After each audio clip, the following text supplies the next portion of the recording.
Thanks to all who've subscribed to my YouTube channel and those of you who've joined us for another Three Questions interview. This time, I am honored to have my longtime friend, Greta Woyciehowsky. Greta is a retired lieutenant from Sparks, Nevada Police Department, where she achieved her way through the ranks from patrol officer, sergeant, detective, watch commander, and a lot of other functions, those other duties as assigned, as I understand the process. Um, she earned her master's degree in criminology from Boston University and has taught administration of criminal justice at the University of Nevada in Reno. She is most recently in business as a coach and a consultant with Six Pillars Consulting, and I'll put a link with her contact information in the comments section below. So greetings, my friend. How are you? I'm good. How are you today? I'm having a good day. Nobody's going to mess it up. That's my rule. Very Um, good. so And you were at home in Nevada? I am. Sparks, Oh, good. Nevada. Wonderful, wonderful. Well, I hope to see you soon. I'm going to be down there in November, doing some training back again with the police department. I think I told you about that. Uh, Yeah, excellent. without you and the folks at the police department and city government in Sparks, I would not have a company. Then that's not lost on me. So thank you for that. Very good. Well, I want to jump into three questions with you that we've talked about over the years, actually. Um, and I want to preface all those with some of my seemingly disconnected observations over the years. Uh, First, I want to go back to the Wayback Machine with my time in healthcare. And for those of you who don't know, for some years I worked in a senior position in one of the actually the largest private healthcare corporation in the state of Oregon. Uh, and one of the things I learned along the way, Greta, was dealing with women in that industry. One of the greatest threats I learned to women's health was that in those days, male physicians didn't take their symptoms seriously. And that became a huge threat. As we go to now we're 2024, I'm not convinced we're much more advanced than that now, although I do now see more females involved in the healthcare industry, in the physician side. It was pretty traditionally the nursing stuff, right? And there's not to disrespect that. It's a high, precious, noble calling. But to now to see more women getting involved in hospital administration, into physicians, into the alternative medicine leadership roles. That's heartwarming to me, but I don't believe we're where we need to be. Secondly, I know from our work over the years that in public safety, women are about 12% of the workforce in law enforcement, and even then, a smaller position of those, or a smaller portion of those, are in senior decision-making positions.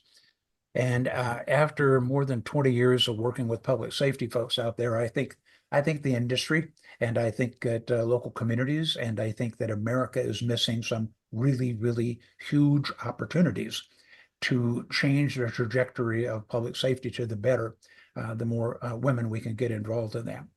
We still have some obstacles, and I'd like you to address a few of those in a little bit, but I became aware of an incident, and many of the folks in America became aware of it at Arlington National Cemetery recently, just a few days ago, where the offenders who were doing something that was clearly against the law dismissed a female employee's efforts to do her job as, and I quote, an unnamed individual, that's totally dismissive, an unnamed individual clearly suffering from a mental health episode. I find that absolutely offensive to 50%, if not more, of the American population. And so we'll come back to that. When I talk about changing the trajectory, you know that term that I've used many times. I go back to something that my longtime friend and mentor, Eric Bush, and for those of you who haven't seen it, there's another Three Questions episode on this YouTube site where I interviewed General Bush. He and I talk about this one quite frequently. about the need for thinking over the horizon, not just what's now, not just the soundbite of today. Um, Eric's view, having been a major general in the Army, his view from that perspective is that those nations that would be our adversaries, they think we're pretty amusing. We have the soundbite answer. We got the bumper sticker philosophy. We got the watching the media and getting all upset about those things. Very short-term stuff. Uh, those nations that would be our adversaries are planning 5 to 7 generations from now. I believe, and certainly Eric would tell us, that makes this nation vulnerable. Well, I think the same thing applies to public safety. We're so counting the little stuff and getting the emotional payoff from today's number of traffic tickets that were written, or whatever those little places are that counting symptoms, that we're missing enormous opportunities to change the trajectory, to make this a better place for certainly the citizens, and for people who are working in industry, males and females, 3 to 5 generations from now. And we can't start any sooner than today. That said, probably too much already. As you and others, many others, I hope, out there seek to improve the trajectory of public safety, and specifically law enforcement, who do you think needs to be involved in that, and why? What are your thoughts on that? Well, if your question is who needs to be involved in looking ahead and strategically planning as you teach, All of those, yes. yeah, years ahead, really your whole department should be involved in it. But it's incumbent upon your leaders to have that vision, right? So that starts at your tippy top, your chiefs and your sheriffs, or whoever the leader of your organization is. And if the goal is to hire more women, one of the first questions should be why? I mean, we fought for equality back in the 1970s because we wanted opportunities just like our male colleagues did, especially when it came to police work. And that's really where women started to evolve in police work, because traditionally before that, they filled traditional female roles, or more of the social services or social worker aspect, dealing with women and children. But we really fought for that equality to be able to do what our male colleagues were doing. But as we start moving forward and we start envisioning what our agencies are going to look like, it's really about how are we going to meet the needs of our communities. And our communities are demanding that we be honest, that we be transparent, that we be respectful, equitable. And the amazing thing about including more women in your police department is women traditionally are not getting sued like their male counterparts. They're not using force like their male counterparts. Not that they don't rise to the challenge and that they're not capable. They're just using their communication skills and their ability to de-escalate very quickly and get the cooperation of the people that they're involved in. Not only that, but women encourage reporting. If I could go back to a moment that I remember in my experience as a detective, I sat down with a woman to interview her about a felony domestic violence case in which her husband at the time committed a pretty atrocious act of violence on her. And me being trained, me being female, and me understanding the dynamics of domestic violence, my question to her was, has he ever made you do anything sexually that you didn't want to do? And she started crying and said, as a matter of fact, that night he raped me. And I use that example because the number of sexual assault reports go up with the increasing number of women you have in your agencies. And we already know that there's a lot of criticism of police departments mishandling sexual assault cases for a variety of reasons. But to see that increase, but not only to the reporting, but the increase in viable, successful investigations and subsequent arrests. Absolutely. So there's lots of reasons to start increasing your number of women within your agencies, because they really are building trust, transparency within your communities. And if we're truly community policing agencies, this is one way to really meet that need. Well said. Um, I go back to this thing about the de-escalation, the communication skills. Mhm. Forgive me if I've told you this story, but I've been an American Civil War buff since I was probably 5 years old. Yes. Matter of fact, all those books back in my library all the way around here are about and from the American Civil War. And I watched some of the things about how friends of mine and certainly friends of yours out there in the world um, deal with escalating or de-escalating situations. And there was a story told about during the Civil War that a young Union soldier captured a Confederate soldier, Right. and the um, Confederate soldier asked the Union kid, what are y'all doing down here?"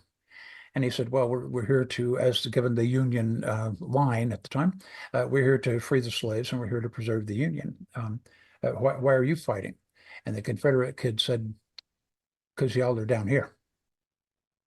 And I wonder sometimes about how if we show up in full regalia, SWAT vehicles and skulking around and all that, if that doesn't cause as many problems as it solves in some situations. Now, not in everyone, and I'm being generalistic, and I believe and I understand that. But I think there are some situations that get out of hand because if all you, as my mom would say, if you only have a hammer, the whole world's a nail. And so de-escalating those and the skills involved are things I think that you and others bring to the table. Thoughts about that? I'm fighting because y'all are down here. Well, and that's interesting that you bring that up because that was one of the observations of a team of people that was brought together by President Obama in 2015. And I don't know if you're familiar with the 21st century of policing that Obama put a work group together to identify why we were having incidences uh, like the George Floyd incident. And there's so many others, as you are Yes. well aware. They're across that we're still seeing them on the news. And so he specifically wanted this work group to identify why this was happening and then to make recommendations to America's police force on how to mitigate that and build trust within their communities again. And that was one of the things that that work group talked about, that task force talked about was, we cannot be a militaristic force in our communities. It breeds distrust. And so the recommendation was encourage and protect those peaceful protests. And it might be going out and talking to those coordinators, advising them what their constitutional rights are and our commitment to ensure that it's safe and that their constitutional rights are protected. And then all that riot gear, all those vehicles, certainly make them available on the fringes of the protest, but have your officers out there talking with the protesters, developing relationships with them, ensuring them that they're safe and that they're protected. And at times, if they have to, help them understand what the law is. Um, Yeah, but really, that was the recommendation. If you want to build trust and transparency and the belief that they're safe and protected, we've got to start thinking about how we're doing business with our communities. it has been said that no group of people ever mounted a revolution who felt like they were being heard. And so it is important for whatever gender that we listen more to communities. We listen more to those folks who perhaps rightfully or imaginarily see themselves as disenfranchised, um, that are just looking to deal with the pain. They're trying to heal from something, and I think it's important that we understand that. Um, it occurs to me that that happens internally as well. This whole dynamic of historic male-female relationships internally.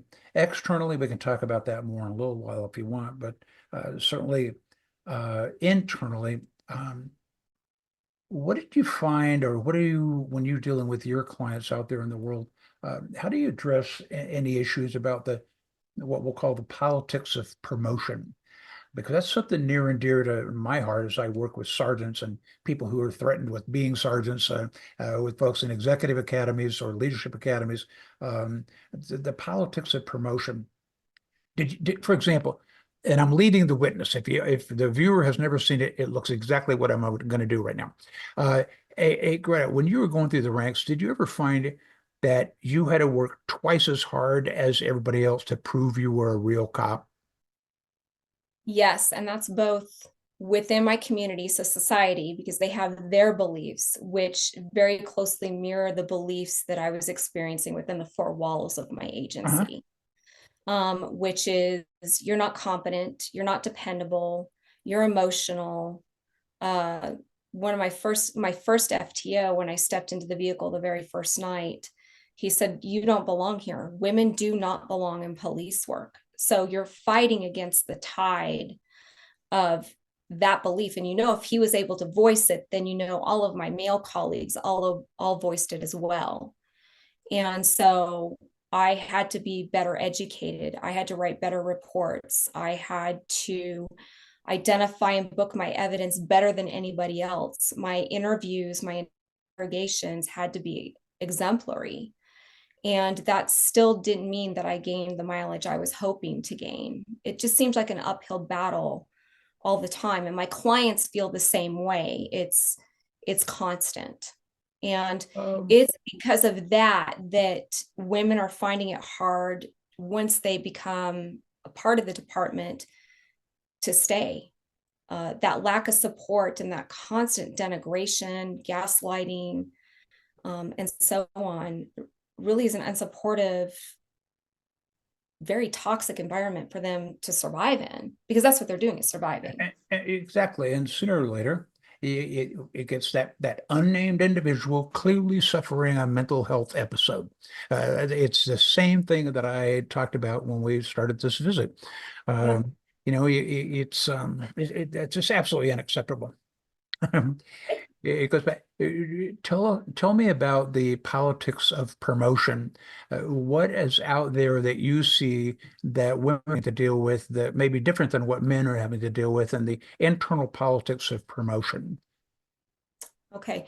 So if we're talking about women in particular, it's not equitable to them in promotion. And part of the reason is they're not able to take on the different uh, special assignments that their male colleagues are, because they're restricted by things that are going on in their personal lives. So the overwhelming responsibility is typically on women to care for children, take sick days for their children, care for their elderly family members, household management, which includes laundry, house cleaning, grocery shopping. I mean, it's unfortunate, but that responsibility still lands very heavily on the shoulders of these women. So Let me jump in on that one.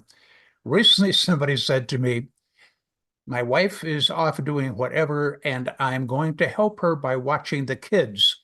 And I said to that person, That's not helping your wife. That's being a parent, you moron. That's your role." But it's those little tiny subtle things that just yeah. absolutely fascinate me. So my apologies. Go on, please. No, and it's interesting because I think we're seeing the tide change a little bit, where women really are demanding more of their partners. They want some equity.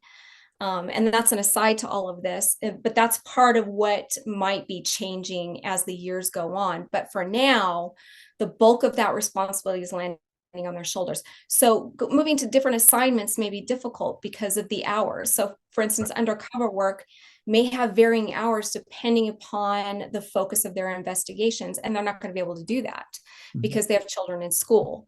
And the other thing is they may not have the time on their personal time to study for promotion. So it's not equitable. So when we talk about looking ahead and how we can encourage women to come to the department, to succeed at the department, to promote at the department, departments might want to start looking and saying, maybe we need to start offering uh, time on the clock to study for promotional opportunities. And of course, make it equitable, because I don't think this is specifically a female issue, although I think it's overwhelmingly a female issue. but we do have some really great men out there that are taking on a lot of responsibility at home, and their time may be limited as well. So I think it's going to benefit everyone within the department, but it's definitely going to open up those opportunities for women more. Mhm. Um, And you were saying the politics, you know, politics, you've got those that develop political relations for nefarious reasons. We all know that. We've got toxic employees within our agencies, right? And it's really up to supervisors and administrators to develop and educate themselves on what a toxic employee is and what it looks like, because they can be very manipulative. And they may not be out there doing a whole lot of work, but boy, they've got the chief of police or the captain or the lieutenant convinced, because of the relationship they have and what they share, that they are the best person for that job because they're doing great. And women may not have that political acumen, or may not understand how important it is to develop these political relationships, mhm. so that when it comes time for promotion, those individuals that are making those decisions truly have a good understanding of what their work ethic is. How do you recommend that folks maneuver around that process? I think it's important to understand that although it, it it's kind of taboo, maybe there's not an appetite for it, or it feels disingenuous. It's really important to start developing your relationships very early on. I mean, you never know who's going to later become an attorney, the mayor, a city council person, a senator, a Mhm. chief, a captain. Yep. And I recommend, because my students and my clients, for the most part, are already employed. I would recommend, as soon as you join an academy, you start developing those positive relationships, because you never know where you're going to be or someone else is going to be. And you never know who's going to be managing your budget, right? We talked a little bit about this in previous conversations. It's really important to have that relationship so that you can tell your story about why you need more money for personnel, Absolutely. as say a chief. But more importantly, when you're seeking opportunities or promotion at your department, to have those relationships with key people, those decision makers, or those that have influence over decision makers. Mhm. And it doesn't have to be the back room, super secretive, developing a relationship with somebody. It can be as simple as spending just a few minutes with a person, talking to them, looking them in the eye, calling them by name, and taking an interest in them and what's important to them to build those positive relationships. I encourage newly appointed folks. So week one, if you get a paycheck, you're a member of the team. I don't care about your rank. That's some stuff about Right. pay grade. Uh, and so getting folks to feel comfortable telling truth to power. What would be your advice to your clients out there on continuing to tell truth to power without being summarily dismissed as having, some sort of emotional problem? How do you tell truth to power? Help me understand that a little bit better. What do you mean by truth to power, and what kind of I mean, situation? you were talking about honesty and integrity. I mean, your previous industry in law enforcement, that industry prides itself on integrity, on courage, emotional courage, and physical courage, on truth and honesty. Yet when people do that, sometimes they are seen as suffering a mental health episode or something like that. So how do what would be your recommendation to young folks or any folks in this industry about telling truth to power, making sure that we keep people honest? Wow. So there's a couple ways of doing that. There's a few things that come to mind that I teach and that I work my clients with. First of all, true leadership is just what you said. It's being honest and truthful.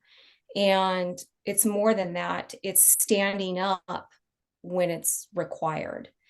And one of the things I tell my students in particular is, I walk to the corner of the room where I stand alone, and I said, leadership sometimes is standing alone when you call out the bad behavior or you're honest, Mhm. but you're doing the right thing. And that's Absolutely. what's important. And I think that that's where relationships, when you build relationships, it's really important because that's when you're going to start calling on them to support you when Absolutely. that happens. Now, another tact I also teach and talk to my clients about is how important it is to do informal feedback. Because we all have those teams where we badmouth the one guy because he or she maybe doesn't have good officer safety, or mishandled a call, or didn't treat somebody right, or there was just something that could have been done better. And I counsel them to step aside after the call and say, hey, how do you guys feel that how that went? Or hey, I wasn't really comfortable with that. Can we talk about this? Mhm. So we start that informal feedback, but it's positive. It's not necessarily judgmental. And you really want to get the point across, hey, we can grow every single call. And the Absolutely. only way to do that is to have this quick informal conversation and say, hey, where could we have done better? And so that you're not left with sniping behind their back Yep. and creating a toxic environment or an unwelcoming, unsafe environment by not addressing the problem. And so when we talk about honesty, that's another way to do it.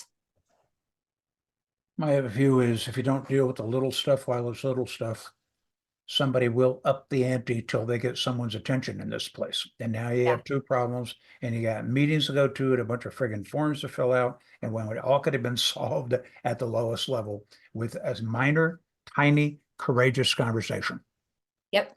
Yep. Um, And you spend your time in your academies teaching leadership. And this is really where sergeants at the very basic level. And I tell my students who are new officers or officers with 5 years, I'm like, you're informal leaders.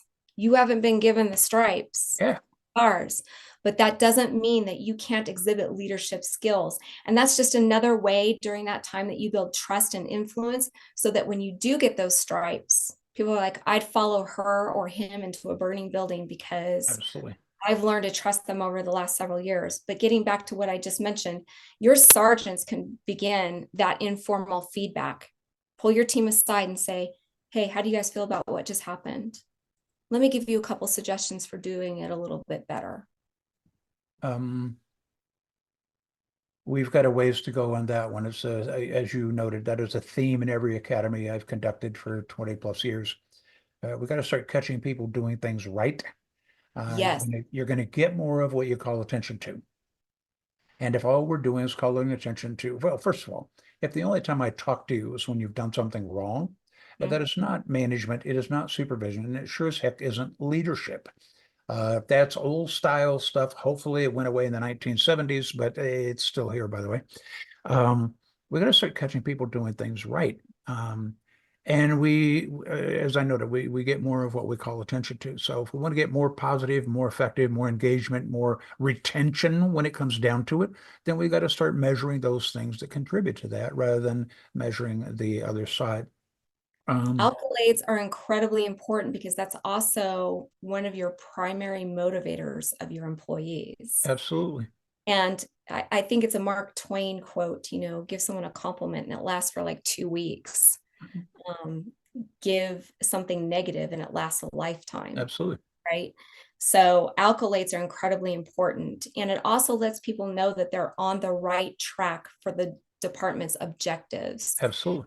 And when we talk about accolades, I think that we need to start giving accolades for things that are important to your community and your department. So, yeah, it's congratulations. You did a great job on catching that robber. But let's talk about, you did an amazing job on de escalation. This Yep. is the kind of stuff we want to see as a peaceful resolution, Absolutely. or a great job on that problem that you solved within the community. So, we want to give accolades consistent with what our values are and that are progressive in our departments now. I truly believe, and we're not going to go into it now, but the viewer may want to go do some research on Sir Robert Peel and his 9 principles of policing. I am convinced, Greta, that for virtually every one of my clients, if they took those 9 principles and it called them our long-range strategic objectives, it would absolutely transform law enforcement in America. And what I see out there, problems that happen quite frequently, whether it's Ferguson, Missouri, Albuquerque, New Mexico, Portland, Oregon, Seattle, Washington, you name it, where there's been problems, it's violating one or more of Pelian principles. And they've been around since 1829. What is taking so long, right? Um, Timeless, aren't they? yeah, amazing. Hey, tell me about your vision. I want you to run down the road in 3 to 5 generations from now, but I'd settle for 10 to 20 years from now. Your vision um, for public safety down the road. Um, You simply said it, I guess, your vision for the future of law enforcement in terms of women's involvement, in terms of community involvement, how all that fits for you. Run down the road, tell us what that looks like. As you were asking this question, it reminded me of Frankie Sel Frankie Sue Del Papa, and I believe she ended up being our Attorney General for the state of Nevada, if I remember correctly. And this was years ago. She was at our Peace Officers Memorial here in the Reno area, and she spoke and she talked about how police departments are the glue that holds communities together. And I truly I agree. believe that. Yeah. And so we have this divisiveness and, quite frankly, distrust of our police departments now. And in 15 to 20 years, it is my sincere hope and belief that many of these police departments are going to really shift and understand that we truly need to walk the walk when it comes to community policing, which is building trusting, transparent relationships within our community where we problem solve with them, thus making our community safer and a place that people want to live, visit, and work. And I think that that's going to be achieved by hiring more women. The way to kill a good idea in law enforcement is turn it into a project with project funding and a project management and project forms and project reports and all that silliness. That's a great way to kill a great idea. I Yeah. saw it happen with accreditation. I've seen it happen with DARE programs, and I also saw it happen early on. This was in the 90s with the verbal judo. Well, immediately, sarcastic, cynical people turned it into gerbil voodoo, and they started making fun of it, denigrating it, and it went by the wayside. I remember a grizzled old cop told me once about training. He was sitting in training with me, and he said, "Look, unless this has to do with driving fast or shooting or getting out of a liability, I don't need it." And I thought, well, there you go. Dinosaurs evolved out of existence because they didn't adapt to changing times, right? Right. Um, and so I'm hoping that to see the same things you are, turning we can't turn de-escalation into a friggin' project. It's how we do business. We can't turn some of these ideas about change into a project because it'll rapidly get mutated into something dysfunctional. And so we're going to keep up the pressure on those. Other than that, I have no opinion about those things. It frustrates the devil out of me when I see really great ideas get cast off and dismissed because people don't want to change. And I've You told know, you so before, there's two things that I have learned that cops don't like: change and the way things are. So we need to deal with that. Well, I tell you what, we've taken enough of your time today. As we wrap this up, what do you want the viewer to come away with in terms of the future or this whole process that you're embarking on? I so admire the fact that you did an entire career, and now you've moved on to something else in terms of helping other people. I think it's not that dissimilar than what you were doing in law enforcement. I mean, the job of helping other people to make a positive difference in people's lives. What would you want people to come away with as a consequence of this 3 questions? Talk to the viewers. wow, there was so many things that we covered. Uh,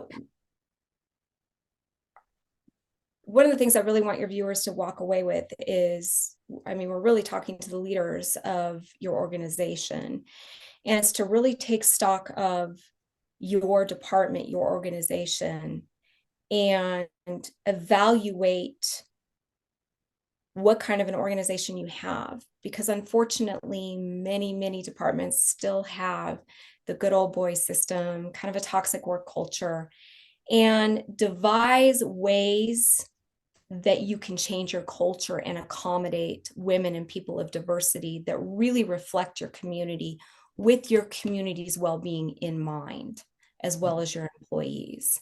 And educate yourself. For instance, you can go to the website 30 by 30, and it will give you a wealth of information and support on how to do just that. Evaluate your policies, evaluate your environment, and how to implement an environment that is welcoming to everybody. It's very inclusive. I think that we can hear about all these great ideas, but if we don't educate ourselves, take a hard look at our environments and our agencies and start to implement those changes, then this talk is for nothing. Absolutely. You've heard me before. I have learned along the way that people don't leave jobs. They leave supervisors and coworkers. And people don't leave careers. They leave cultures.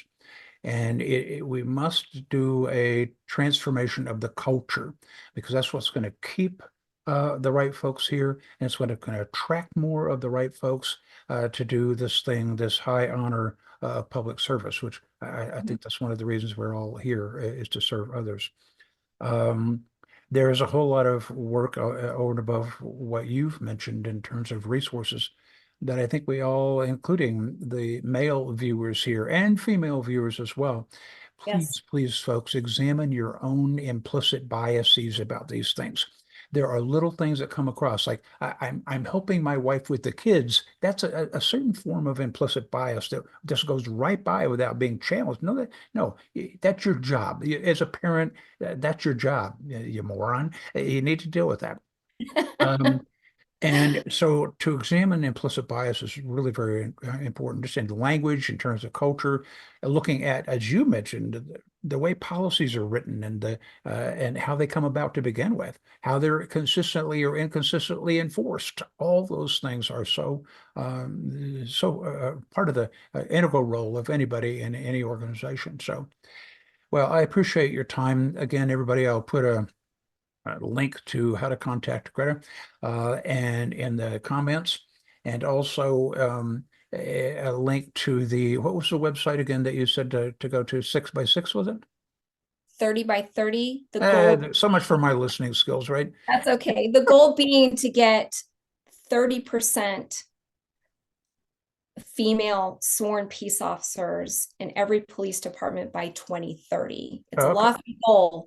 We're stuck at just right about 13%. But I think that if we have leaders really paying attention to what we're saying today and taking a strong look at their departments, I think they can really make some strong changes and not only encourage women to apply for the departments, but to keep them. Good. Well, I'll put a link to that in the comments section as well. Thank you so much. It's always a big honor for me to visit with you and to learn from you. Every time I listen to you, when we met when I think you were a sergeant when we met. Yes. That was a long time ago in career wise anyway. I don't know about years. We were just talking about that. So thank you so much, and I look forward to seeing you soon. And I think the next sushi lunch is on me, as I recall. Is it not my turn? I think you're right. I I think think you're so. right. So November, I'll be looking forward to it. All right, my friend, take care of yourself. Be safe out there. Thank you so much for having me.